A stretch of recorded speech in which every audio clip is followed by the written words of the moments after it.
La crisis que se desató entre Colombia y los Estados Unidos por cuenta de un trino desafortunado del presidente Gustavo Petro, hecho a las carreras a las 3 de la mañana del domingo 26 de enero, en el que desautorizaba el aterrizaje de 2 aviones militares norteamericanos que traían a colombianos deportados, con el argumento de que se les estaba dando un trato indigno, cosa que era evidentemente cierta porque muchos de ellos venían esposados y con grilletes.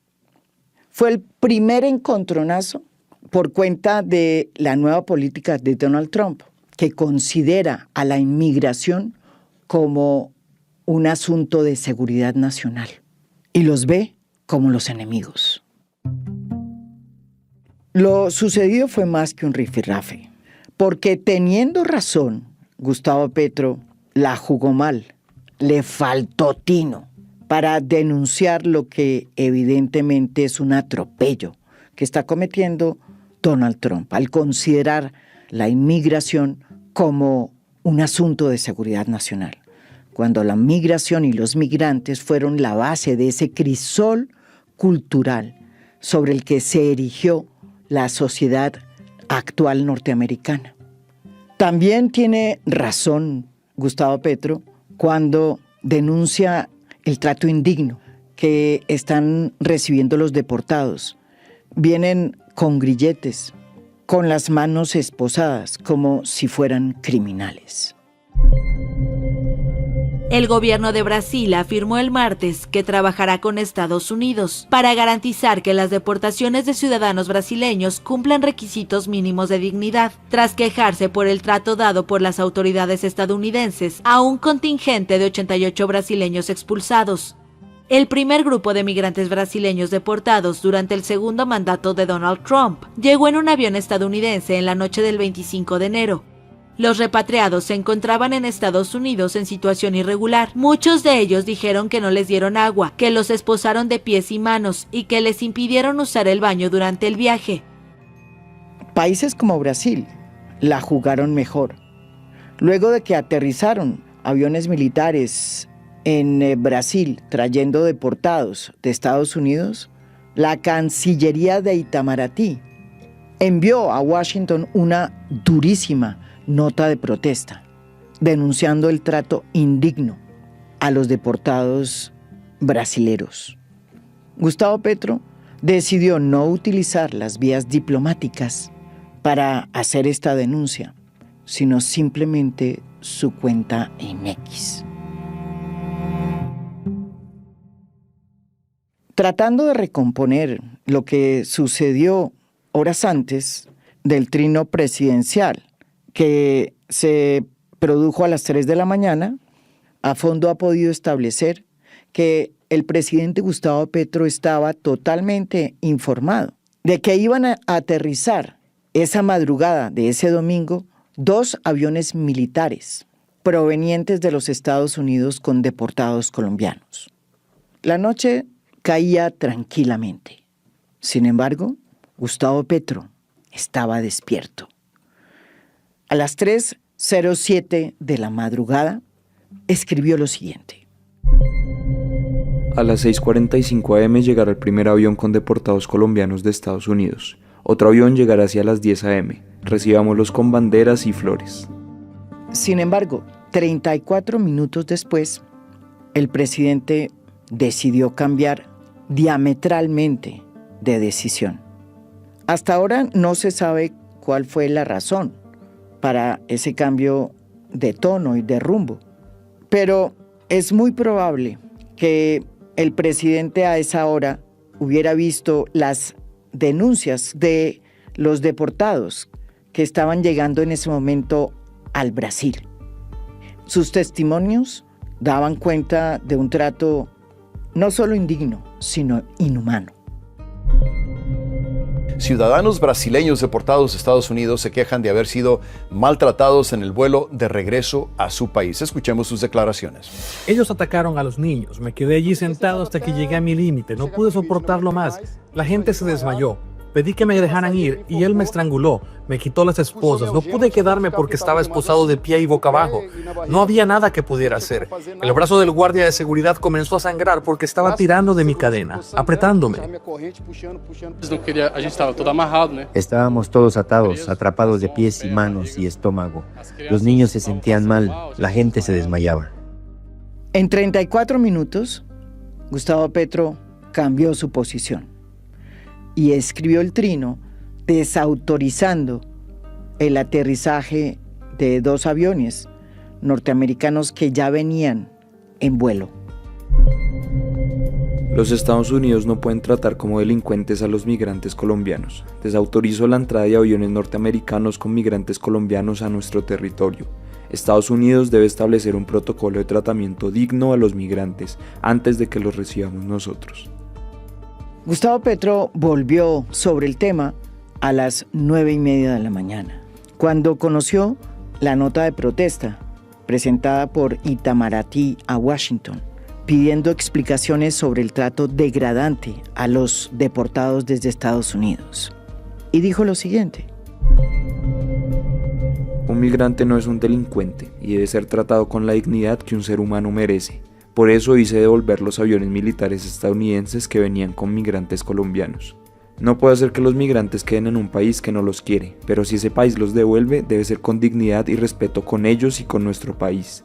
En aviones civiles, sin trato de delincuentes, recibiremos a nuestros connacionales. Colombia se respeta. En el Palacio de Nariño se esperaba de un momento a otro la reacción de Donald Trump.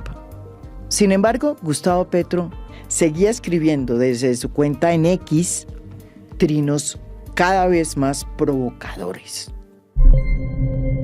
Hay 15.660 estadounidenses establecidos en Colombia de manera irregular.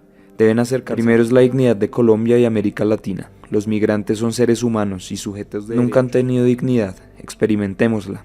1 millón de latinoamericanos han caído asesinados. Si no nos quieren en el norte, el sur debe unirse. No me verán jamás quemando una bandera gringa o haciendo una razzia para devolver los ilegales esposados a Estados Unidos. Los libertarios de verdad jamás agrediremos la libertad humana. Somos lo contrario de los nazis. A la 1:28, Donald Trump reaccionó y desde su red social, Truth Social, se vino no solamente contra Petro, sino contra Colombia. Y en una reacción totalmente desproporcionada que muestra el talante del poder de este presidente, prácticamente nos trató como si fuéramos un país enemigo.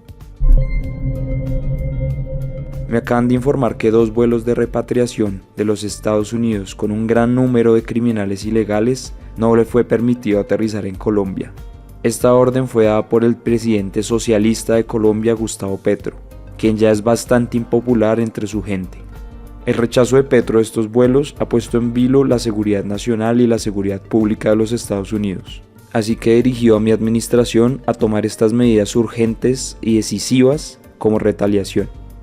Aranceles de emergencia del 25% a los bienes colombianos que ingresen a Estados Unidos, que aumentará un 50% dentro de una semana.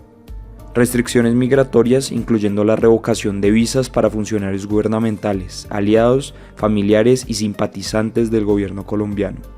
Sanciones financieras y bancarias aplicadas mediante la Ley de Poderes Económicos en Emergencias Internacionales e inspección exhaustiva a los ciudadanos colombianos y mercancías por razones de seguridad nacional.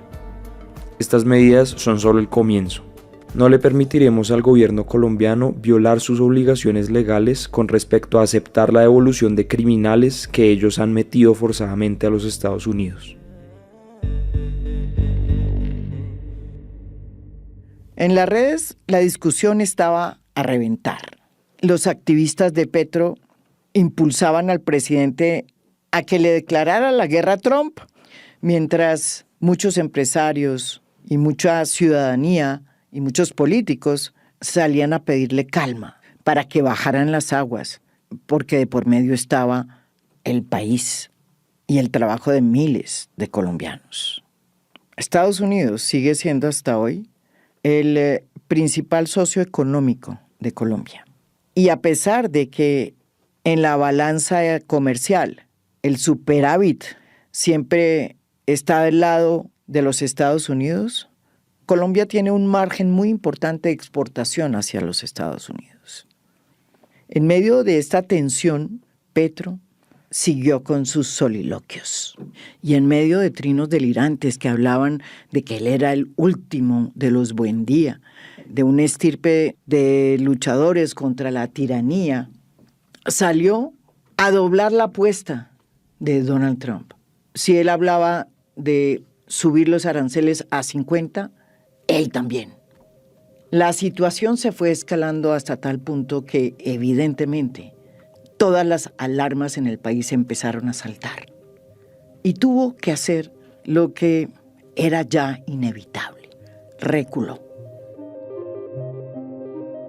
Entrada ya la noche, se conoció un documento en el que se informaba a los colombianos que el gobierno colombiano, de común acuerdo con el gobierno de Estados Unidos, había firmado un documento de entendimiento para la traída de los deportados a Colombia y que este gobierno de Gustavo Petro se sometía a esos cánones. Hay muchos analistas que insisten en decir que aquí nada pasó y que lo que hubo fue un error del presidente y que cuando reculó, pues las cosas volvieron a ser iguales. Él se fue a dormir, dejó de turinar y el país siguió igual. Y las relaciones con Washington volvieron a ser las mismas de siempre, buenas. La realidad es que el tablero sí se movió, como nos lo va a explicar aquí en a fondo Juan Tocatlián, profesor plenario de la Universidad Torcuato Di Tella de Buenos Aires. Juan es un experto internacionalista que conoce muy bien la relación bilateral que se ha venido construyendo por años entre Bogotá y Washington.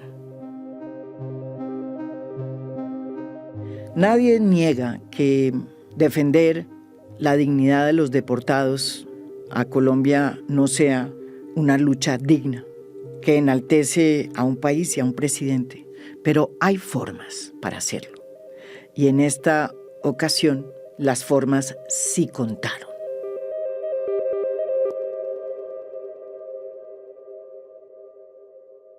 Detrás de todo este episodio que todavía no ha terminado de desarrollarse, está desde luego el tema de la nueva política migratoria de los Estados Unidos. Ha cambiado sustancialmente la manera como se mira la migración en este nuevo gobierno de Donald Trump. Y uno de los instrumentos nuevos tiene que ver con una resolución que ha sacado en la que queda muy claro que la migración o la inmigración, digámoslo así, se ha convertido en un elemento que atenta contra la seguridad nacional. Eso es un tema que desde luego es nuevo en el planteamiento de las políticas hacia la migración de los Estados Unidos con el gobierno de Donald Trump. Tenemos de invitado aquí en a fondo al profesor Juan Tocatlián. Él es profesor, ¿cómo es? Plenario. Bueno, él es profesor plenario de la Universidad Torcuato Di Tella de Buenos Aires. Bienvenido de nuevo y lo invitamos precisamente porque queremos, más allá de saber y de entender qué fue o cuáles son los efectos de la crisis que hubo con Colombia y Washington, entender de qué estamos hablando, por qué se suscitó esa crisis que desde luego tiene que ver con esta nueva percepción, de esta nueva visión sobre lo que significa la migración en Estados Unidos. Bienvenido, Juan. Gracias, María Jimena. A ver, siempre es bueno entender antes que juzgar y también es bueno entender para poder ponderar. Uh-huh. Y en ese sentido, si me permites, me gustaría empezar por el tema mismo de la migración. Ujú. Eh, Hay algunos elementos que son claves en esto. En primer lugar, y es fundamental entender esto, la migración no es un delito, es un derecho. Es un derecho que tienen las personas, ¿sí? Por otro lado, la migración no es una amenaza a la seguridad nacional, ni de Estados Unidos, ni de Europa, ni de los vecinos que tengamos, ni del mundo. Es una cuestión básicamente social, derivada de varios fenómenos, como la desigualdad, la injusticia, la falta de oportunidades, los gobiernos autoritarios. Entonces, la migración o la abordamos como un fenómeno crítico, relevante, que necesita ser comprendido y abordado creativamente, o lo asumimos como un problema. Para Estados Unidos, básicamente, desde hace muchos años, se constituye en un problema mayor. Las fases en que esto fue evolucionando en Estados Unidos es muy importante entenderla.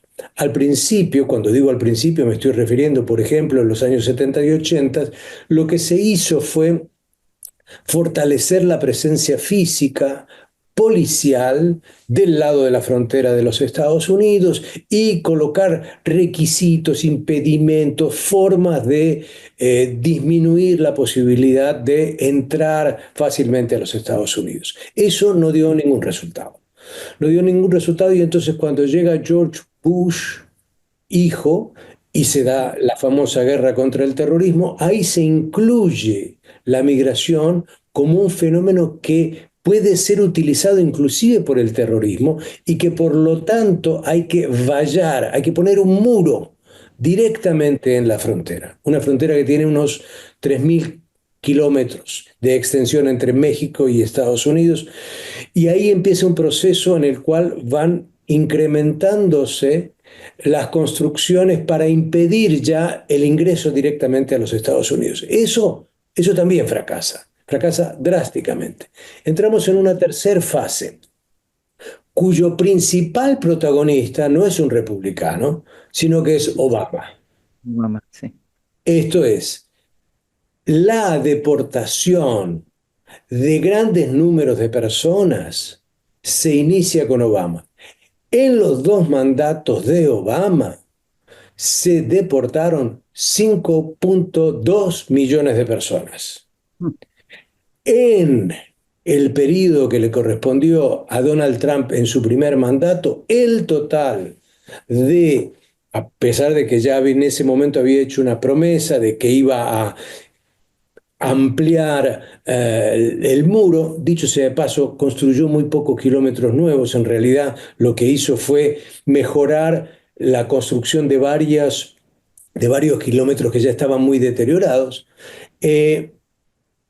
Trump deporta, expulsa a 2 millones de personas. Y el mayor deportador, casi un deportador serial, podríamos llamarlo a Joe Biden. En un solo mandato, en uno solo, deportó a 4,6 millones de personas. En ese trayecto largo en el cual empezó la deportación, al principio de las deportaciones, en realidad era un número relativamente importante de personas que tenían algún caso con la justicia en Estados Unidos. Es decir, podía ser un delito menor, Ujú. podía ser algo que lo llevara a una condición de reo, etcétera, etcétera.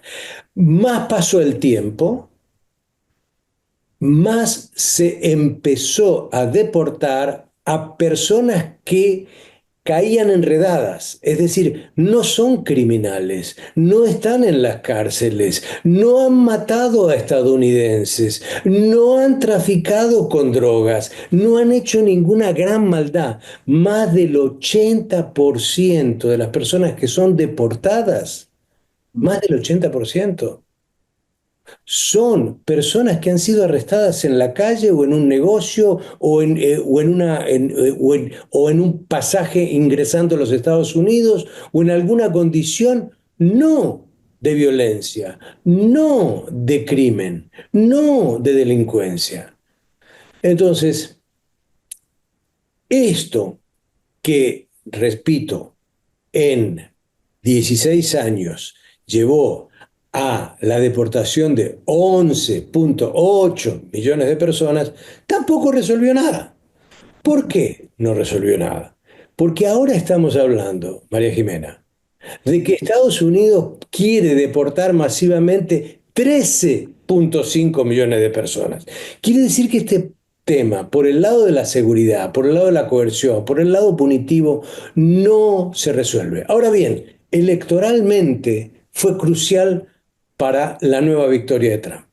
Hay que entender eso, el valor de la migración y atar la migración a problemas de una agenda negativa con América Latina, criminalidad, narcotráfico, fentanilo, delincuencia, violencia, etcétera. Y contó para ello, a diferencia de la elección que lo llevó a Biden, que el voto latino Estaba no con él. fue más demócrata, sino que fue mayoritariamente republicano.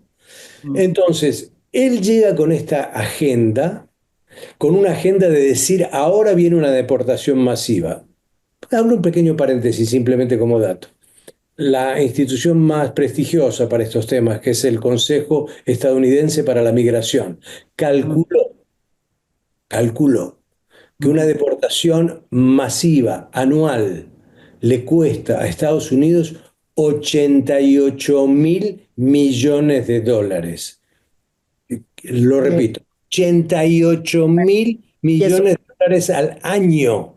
digamos, Es esos son los costos de llevar en avión a las personas, Hay mantenerlas. 100 puntos, hay 100 puntos en todo Estados Unidos donde hay localizaciones donde Ya, se detiene a las personas. Esas personas empiezan toda una tramitología que pasa por el Homeland Security, pasa por el Departamento de Justicia, pasa por diferentes lugares. Son ya de plata transportados de empiezan una ciudad a otra ciudad. En esa ciudad se hace otro proceso. En ese proceso se contratan unos aviones. Algunas veces son aviones militares, otras veces son aviones civiles. Se mandan a las personas al exterior. Todo eso exige policías, todo eso exige todo un aparato institucional y burocrático enorme para Estados Unidos. En 4 años a 88.000 millones de dólares al año estaríamos hablando de unos 320.000 millones de dólares. Piensa esto, María Jimena. El PBI de Colombia en el 2023 fueron 360.000 millones de dólares. Es casi el PBI de Colombia lo que se gasta en eso. Pero claro, y ahora y termino con este punto que tú bien hiciste. La dimensión que esta vez ha tomado el tema es distinta totalmente. ¿Por qué es distinta totalmente? Porque Trump puso dos nuevas órdenes ejecutivas. La primera orden ejecutiva, el día 20 de enero, la primera fue, hay una emergencia en la frontera sur. Y la segunda, el mismo 20 de enero, fue que en la frontera sur hay una invasión. Por lo tanto, como hay una invasión, él invoca que tiene el derecho de usar la Constitución de los Estados Unidos en su artículo cuarto para movilizar a todo el Estado, incluyendo las Fuerzas Armadas, para repeler esta invasión, que es un problema de seguridad nacional.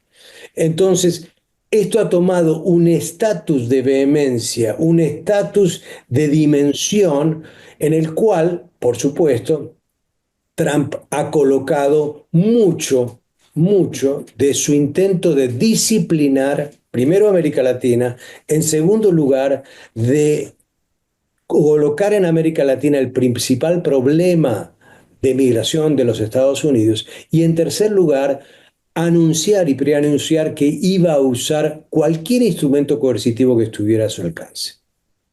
Ahora vamos a lo que yo creo que se ha convertido en una denuncia o en una protesta que es lógica, tardía, diría yo, por parte de varios de los países de América Latina, Colombia, Brasil, que han recibido ya las primeras deportaciones masivas. Y tiene que ver con el trato digno de los deportados.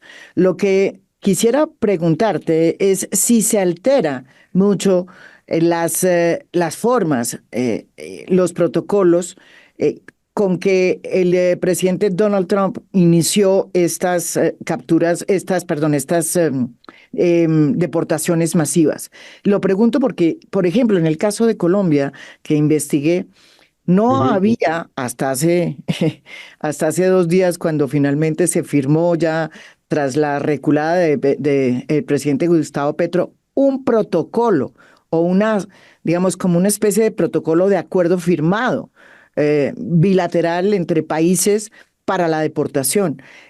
Tú bien lo dices que desde Obama se están iniciando estas deportaciones masivas y hasta el sol de hoy en Colombia no había un protocolo firmado. Es decir, unas veces venían en aviones militares, otra vez en aviones comerciales y muchos de ellos venían con grilletes y con las manos esposadas, otros no. Pero yo te pregunto a ti, ¿cambió con Donald Trump o es lo mismo que ha pasado con Joe Biden y con los demás? Aquí El trato, va, el trato, el trato. es entendido. Aquí básicamente lo que hay es un esfuerzo colectivo del Estado de los Estados Unidos por asumir este como un tema crítico para su seguridad nacional. Ujú, Para que se entienda adicionalmente, y voy contestando tu pregunta, el así denominado zar de la frontera, Tom sí, Homan, dijo que lo que iba a ocurrir era que iba a haber una política de shock and awe. ¿Qué es shock? Conmoción. ¿Qué es awe? Pavor. ¿Conmoción a qué? A los gobiernos. ¿Pavor a qué? A los ciudadanos. Dicho sea de paso, la operación en Irak en el 2003 se llamó Shock and Awe, es decir, es crear tal pánico de que Estados Unidos está dispuesto a usar cualquier método, no las regulaciones tradicionales de, bueno, sí, la gente iba probablemente esposada, pero los aviones estaban en buenas condiciones y el trato que recibían en el tránsito que hacían era, bueno, dentro de las dificultades bastante cuidadoso.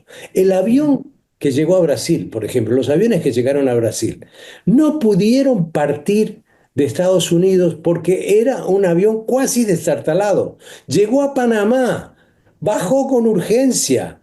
Ahí no podía volver a arrancar. ujú. Después de grandes esfuerzos, arrancó nuevamente el avión. Tenía que llegar a Belo Horizonte, al sur de Brasil. Llegó a Manaos y en Manaos no pudo más arrancar. Fue ahí que una serie de personas que estaban en los aviones empezaron a gritar. Y ahí interviene la Policía Federal brasileña y se encuentra con una Con situación totalmente indigna, arbitraria, terrible, contra la condición de derechos humanos de las personas engrilladas, esposadas, maltratadas, torturadas casi, no funcionaba el aire acondicionado, no funcionaba nada en el avión. Entonces, lo que trato de decirte con esto es que ya las formas dejaron de ser importantes, por lo menos para este gobierno de Trump. Ahora bien, fueron 4.094 los deportados a México, aviones civiles. El trato no fue tan indigno, digamos, pero igualmente hubo abusos, claramente hubo abusos también ahí. En el caso de Colombia, que venía el avión y llegó el avión, de hecho, y tuvo que irse de vuelta, evidentemente estaban en condiciones de indignidad las personas. Ahora bien, los modos en que cada uno de los países tramitó esto refleja me parece a mí, distancias muy importantes, entender de que este tema, en parte, si se limita o o si se logra poner algún conjunto de denuncias, algún conjunto de exigencias de nuevas prácticas, va a pasar en parte por lo que haga la sociedad estadounidense. Si la sociedad estadounidense es impávida frente a esto y le importa un carajo que vaya la gente como vaya, van a seguir mandándola de cualquier manera, con aviones militares o civiles. A eso los países deben tener en cuenta sus estrategias de largo plazo frente a Estados Unidos. ¿Para qué entrar en una situación de retaliación donde en la primera semana de gobierno, si Trump mostraba debilidad, era el fin de su política en materia migratoria? Entonces Colombia inadvertidamente se convirtió en algo, en alguien, un presidente, un país, en alguien a disciplinar, a mostrarle. Los mexicanos que hicieron, dijeron, vamos a trabajar este tema en una nueva comisión bilateral. Los brasileños que hicieron, Itamaraty, la Cancillería, se manifestó críticamente y Lula elevó el tono de eso. ¿Qué hizo Colombia? ¿Qué hizo Petro? Frente a este prepotente, frente a este matón que es Trump, bueno, le salió una desmesura, porque ¿para qué entrar en esa polémica con este personaje que además estaba dispuesto a duplicar la apuesta permanentemente? Ah, 25 te voy a poner, sí, 25 de arancel. Y si en una semana no me resolves esto, te lo llevo a 50. Y después, ¿qué más? No entran ciudadanos. Y después, ¿qué más? Te cierro las visas. Y después, ¿qué más? Después voy a decidir yo. Entonces, quedó Colombia y el presidente, me parece, atrapado en una situación donde, ok, perfecto, critique la indignidad de esto, pero se necesita la diplomacia, se necesita el tacto, se necesita la actitud de bajar las tensiones bilaterales, porque si no gana Trump. Eso es lo que a él le gusta, encontrar este tipo de personas y de países en los cuales puede decir, si me incumplen, yo duplico la apuesta. Entonces, a mí me parece Es que que es como cuando un matón es desafiado, como cuando un matón de barrio es desafiado. Y el que exacto, entonces uno tiene que ir. Había un gran guerrero, ¿no? En la historia de la humanidad hubo un gran guerrero que se llamaba Aníbal. Aníbal sabía que tenía debilidad frente al poderío de los romanos. Entonces, los romanos siempre iban en batalla al frente, totalmente al frente. Iban en cuadrillas que iban avanzando y numerosísimas. Aníbal tenía menos hombres, ¿sí? Muchos menos hombres. Entonces él se imaginó una estrategia, frente a los romanos al menos, que le dio muchos resultados. Primero se enfrenta cara a cara y luego sus fuerzas se van desplegando hacia los costados. Los romanos avanzan hacia él y hacia sus fuerzas. Y él por los flancos empieza a atacar a los romanos. Bueno, con una condición de menor número de soldados, Aníbal ganaba la guerra. ¿Por qué? Porque iba por los flancos, iba por los costados.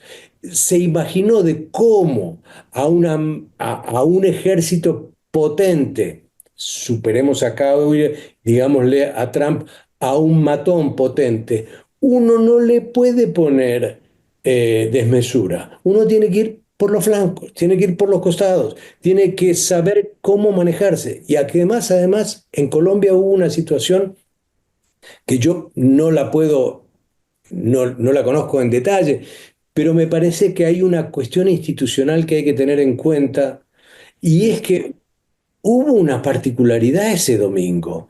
En realidad Colombia tiene un ministro de Relaciones Exteriores renunciado y una ministra de Relaciones Exteriores que se iba a posicionar o se va a posicionar el 1 de febrero. Entonces también había si uno quiere, un vacío. vacío institucional para manejar esto.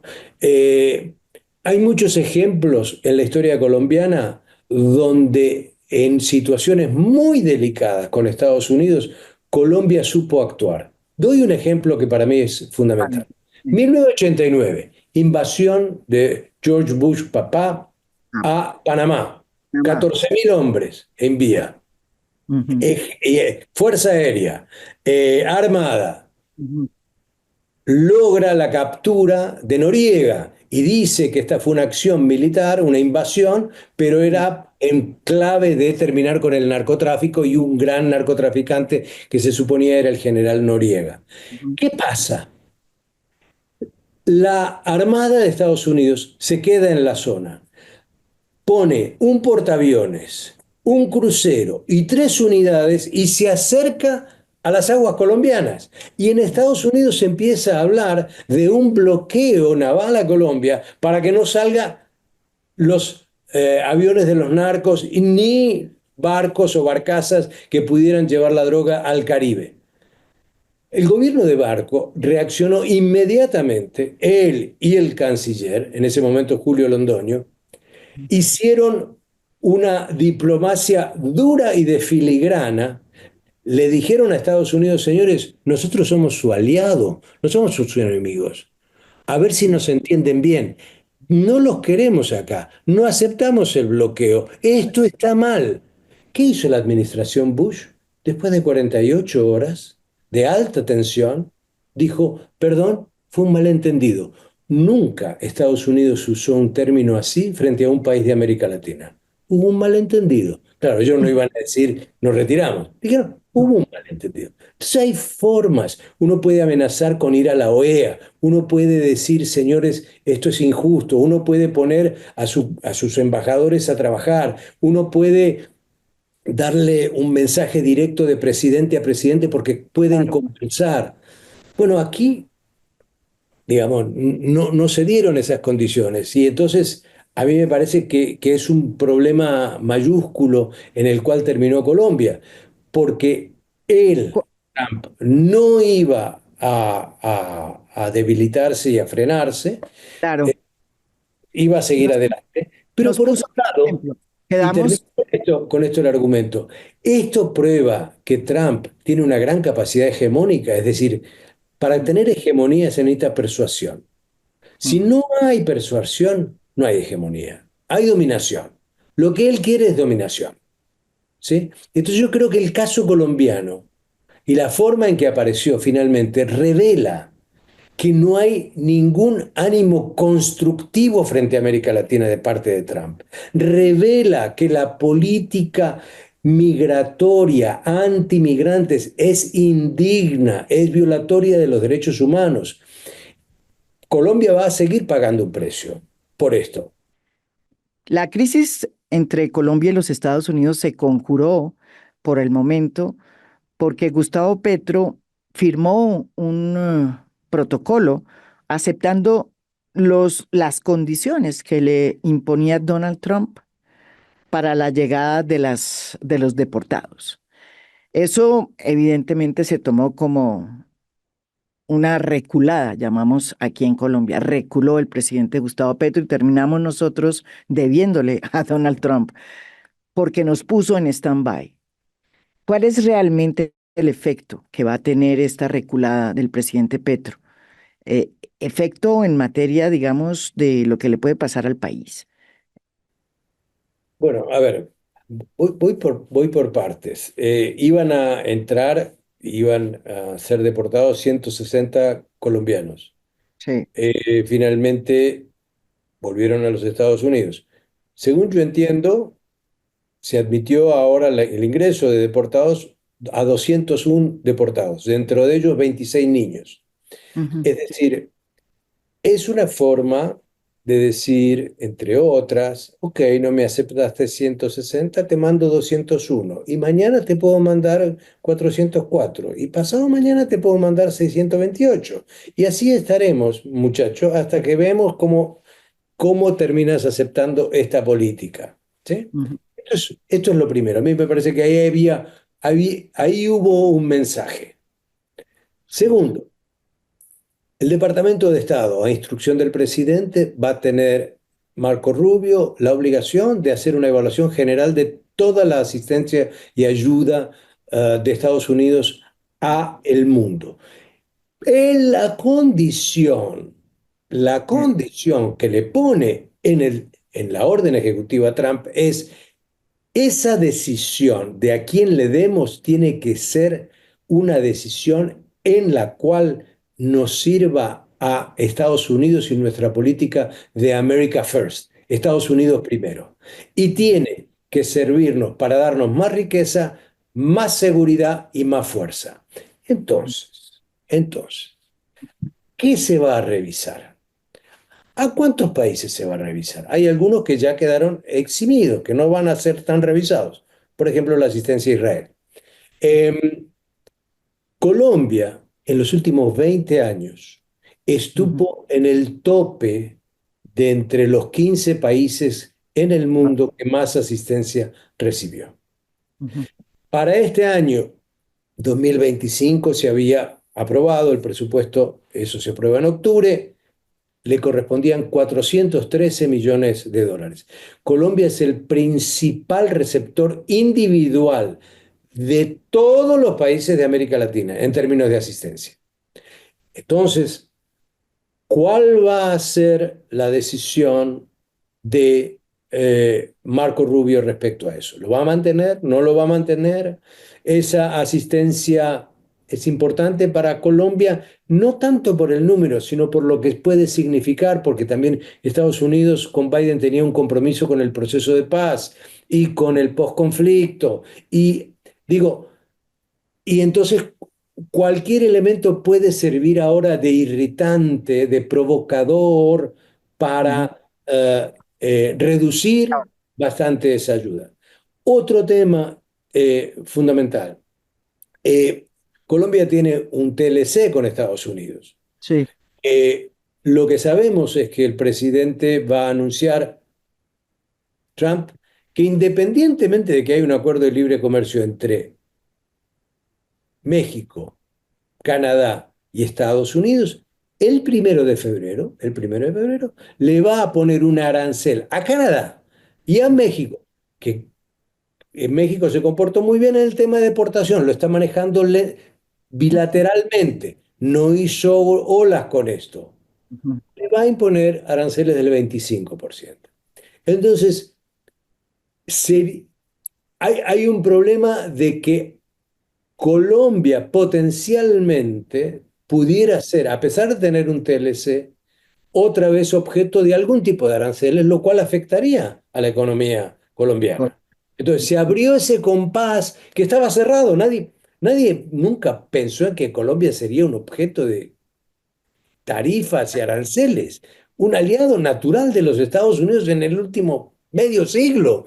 El Sí, país que más ha seguido a Estados Unidos en temas exacto, respice volum, hemos sido totalmente, entonces, digamos, ¿cómo aparece ahora el país como potencialmente eh, referente para aranceles? No digo que vaya a ocurrir, lo que digo es que se abrió también esa caja de Pandora, ¿sí? Ujú.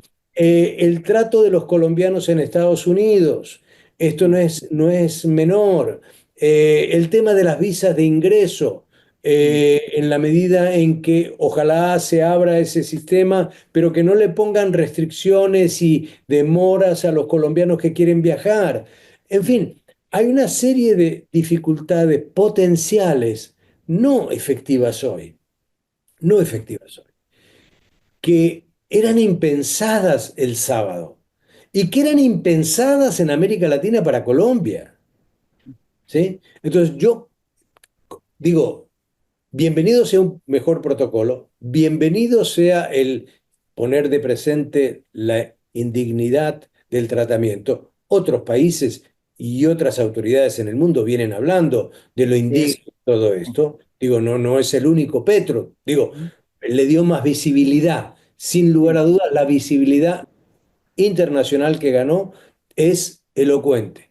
Eh, pero, insisto, si esto se hubiera manejado de otra manera, ahora, fijémonos lo que sucedió en las últimas 24 horas, que se suspendió una reunión de CELAC que iba a tratar el tema. ¿Y por qué? Porque no iba a haber consenso en CELAC. porque ni Argentina, ni Ecuador, ni El Salvador, ni Costa Rica, ni Panamá, ninguno de Quería. los cinco quiere hoy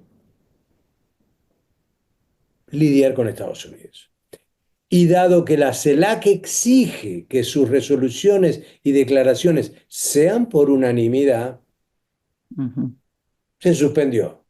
Bien hizo la presidenta de Honduras de suspender esto, pero yo creo que Colombia tiene canales propios. Mira, María Jimena, te voy a Para leer poder. algo, te voy a leer algo. Ujú. Esto se dijo en mayo del año pasado a raíz de la 11ª reunión de alto nivel entre Colombia y Estados Unidos, es decir, altas figuras de los dos países, Se reúne. funcionarios claves de los dos países se reúnen. Colombia tiene ese estatus de un grupo de alto nivel que no tienen muchos países de América Latina. Que no tienen muchos países de América Latina. Hay que ir a México, hay que ir a Brasil, hay que ir a los pesos pesados de la región para que esto ocurra. La representante encargada del tema de la migración en Estados Unidos, que estaba presente en mayo en Colombia, en la reunión, dijo lo siguiente: estamos impresionados por la cooperación increíble entre Colombia y Estados Unidos en materia de migración. No tenían un problema, a Sí, no, pesar de que Biden sí, no. deportó masivamente a colombianos. Mm. ¿Me entiendes? Entonces, Entonces, aquí se terminó generando un problema que se podía haber eludido. No, no darle papaya a Trump. claro, es que el trino fue, digamos, a pesar de que tenga un argumento muy justo y políticamente muy rentable, que es explicar y denunciarle al mundo la indignidad con que Donald Trump está tratando a los deportados, realmente era un trino innecesario, ¿sí? E irresponsable, porque de por medio estaba pues el futuro de un país, la realidad de un país, y el hecho es que, y esa es mi pregunta, es que él ha decidido que, como Donald Trump, utilizar sus cuentas en las redes sociales para desde ahí dar declaraciones en materia de política interna y política internacional. Esa es la manera como se hacen hoy las políticas en Colombia, a través de su cuenta en Twitter. Perdón, no en Twitter, no, sino en X. Ujú.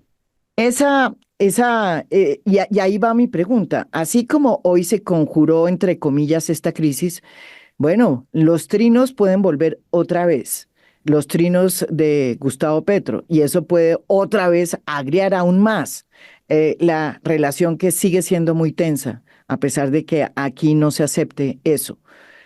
¿Qué piensas tú que va a ser, o sea, cuál va a ser realmente el próximo escenario? Porque, porque yo veo que, como bien lo dices, estamos en la peor de las situaciones, porque salimos a deberle. Un país que siempre ha sido el más proamericano de la región, que siempre ha tenido en su política en su política hacia Estados Unidos la política del respice polum, es mirar a Washington, que ha sido incluso con Gustavo Petro, como tú bien lo dices. Gustavo Petro ha tenido buenas relaciones con los Estados Unidos, lo tuvo con Joe Biden. ¿Cuál va a ser el desarrollo de todo esto? ¿Se va a desatar esa relación tan estrecha que tiene Colombia con Washington o nos vamos o vamos a ser objeto de una disciplina, como de una especie de prefectura que nos llega y nos obliga a que tenemos que volvernos como ellos nos dicen? Bueno, si yo supiera qué va a pasar, Yo sería, sé. digamos, un adivino más o menos, lo cual no soy, eh, pero puedo conjeturar dos o tres cosas. En primer lugar, sí, hubo una concesión de Petro. Sin lugar a dudas, debió aceptar eh, finalmente que las deportaciones iban a continuar Ujú, y que Colombia iba a aceptar los términos en términos ujú, generales de esto. Em,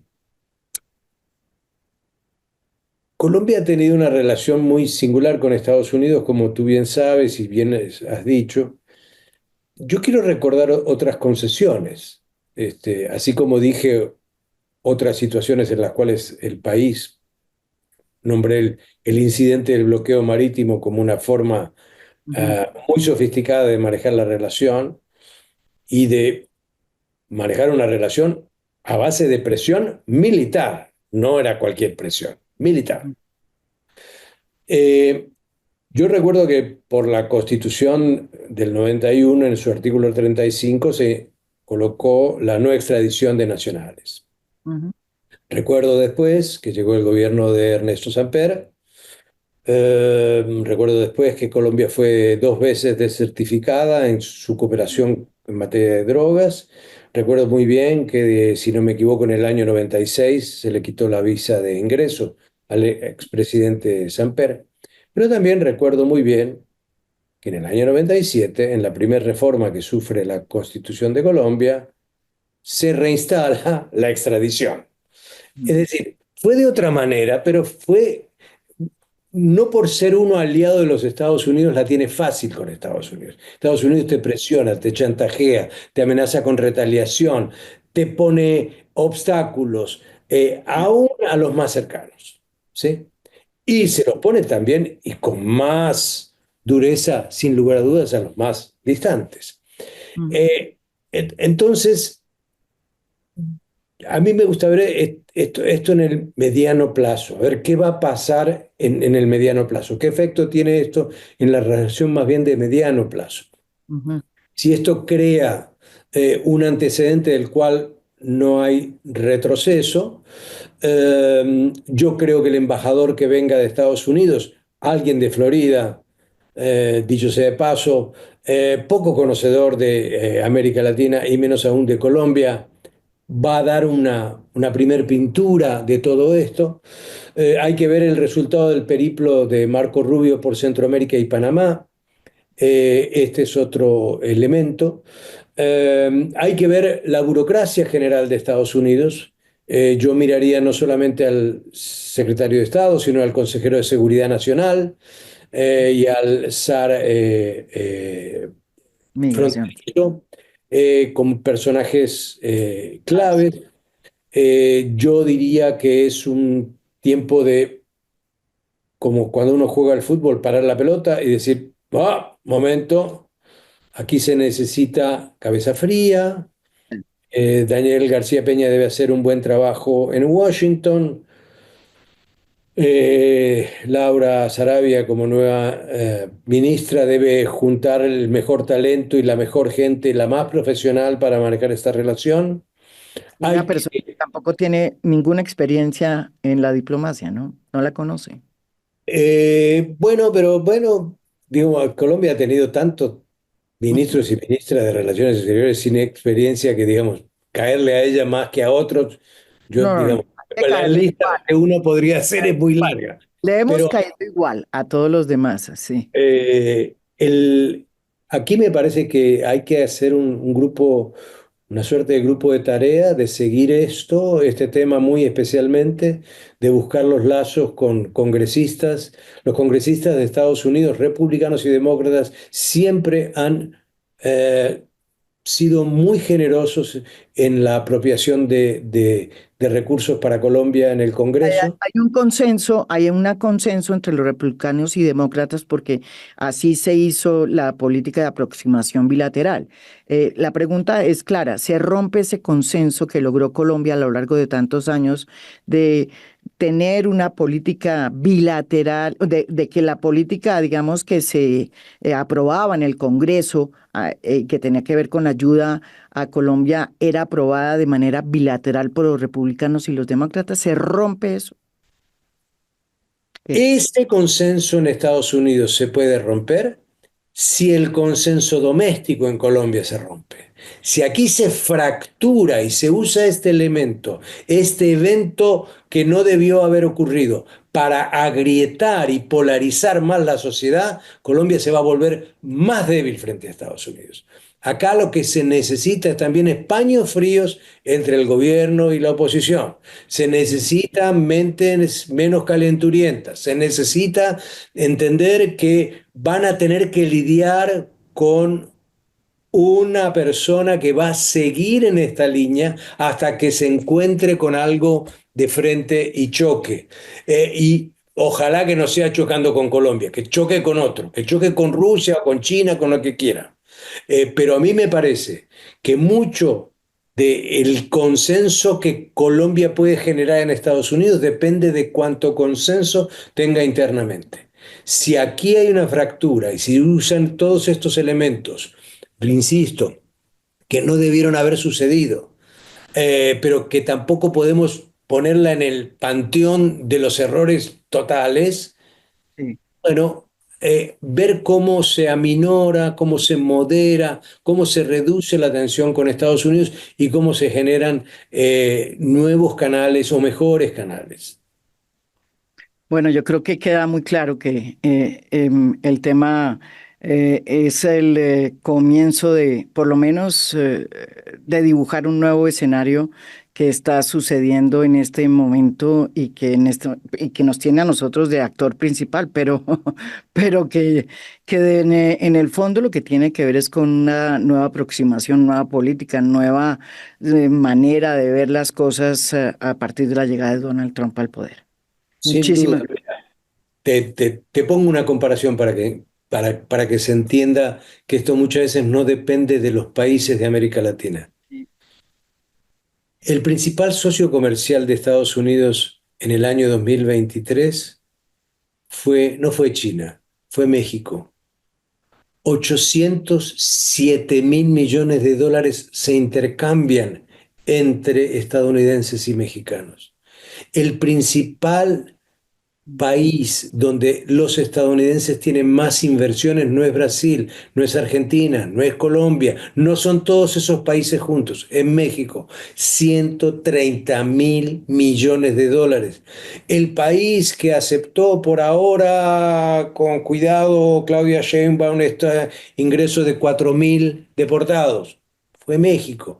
Y sin embargo, el 1 de febrero le van a imponer 25% aranceles. Entonces, hay que mirar más a Estados Unidos y hay que tratar de trabajar más y mejor en la región, en lo que se pueda converger en la región y usar más los mecanismos del derecho internacional, usar a la Comisión de Derechos Humanos, a la Corte Interamericana de Derechos Humanos. Hay un montón de recursos jurídicos en la Organización Internacional de Migración para denunciar, para impugnar esta política, pero hay que hacerlo de una manera bien amplia, bien consensual, con otros pares latinoamericanos. Si no, si Colombia se queda sola, va a padecer a Trump.